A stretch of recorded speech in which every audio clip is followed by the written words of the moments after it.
There's a particular kind of fear that doesn't arrive with panic. It arrives quietly, in the moment that you realize you're alone and there's no one walking behind you anymore.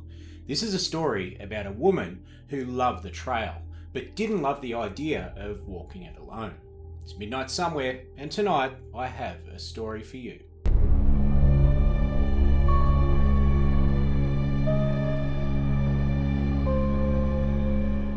In the summer of 2013, Geraldine Largay was 66 years old. She wasn't fast, other hikers described her as slow, but she absolutely loved to hike. It was one of her true life passions that she had.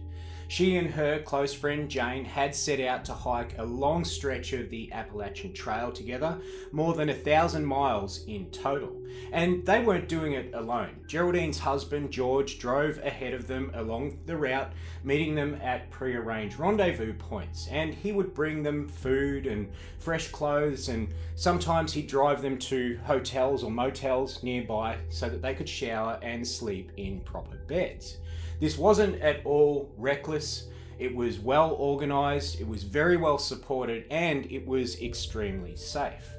Now, very sadly, 2 months into the hike and almost 800 miles into the 1,000-mile journey, Jane had to leave because of family issues back home. So that meant that she couldn't continue on with Geraldine.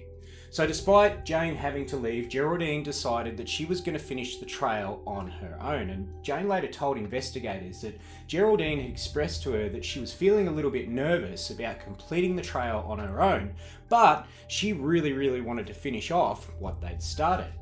And that she knew Geraldine finishing off the trail on her own was going to be something that probably was a little bit outside of her ability. But George was there if it became too much, and she could just end the hike at one of the rendezvous points.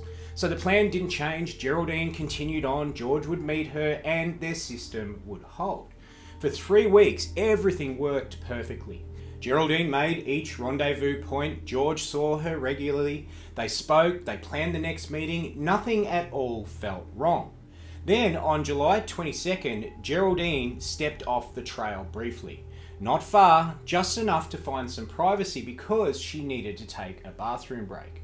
And this was something that she'd done many times before on the hike, and something that wasn't at all out of the ordinary to do. Now, when she turned back, she realised that the trail wasn't where she expected it to be. And at first, she didn't panic. She tried to find it, she retraced her steps, but to the life of her, she couldn't pick the trail back up again, even though where she'd stepped off was only meant to be a few feet away. She searched for an hour, still not overly worried that she hadn't picked up the trail yet, so she reached for her phone and she sent George a message. And she told him that she thought she might be in a little bit of trouble and that she believed that she'd lost the trail, and she also asked if George could contact the Appalachian Trail Club to see if a trail maintainer could come out and help her. But the message didn't send. That night, Geraldine moved uphill. Not to escape the forest, but moving to higher ground meant a better chance of getting a signal and a message out to George. She climbed slowly through the dark, stopping every few steps to lift her phone, waiting for a bar of service to appear.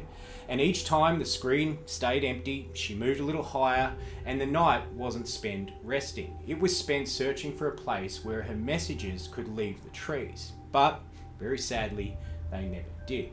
When daylight came, Geraldine made a decision. Not a desperate one, but a very practical one. She understood that wandering through the dense forest would only make her harder to find. And she believed that when she didn't arrive at the rendezvous point that day, George would raise the alarm and send help. So she moved back down the hill, not to leave, but to set up camp and stay. She chose a spot beneath the trees and she made it her camp while she waited for help to arrive. She laid out what she had. She hung her silver emergency blanket where it might catch the light. She built a small fire, hoping that the smoke might raise through the canopy and give her location away. Then she did the thing that she believed would bring help faster than any wandering ever could. She completely stopped moving. Now, when Geraldine didn't arrive at the rendezvous point, George did actually raise the alarm. Search teams were deployed, helicopters passed overhead, voices moved through the forest calling her name, but the woods were really dense and the ground was uneven, visibility was very poor.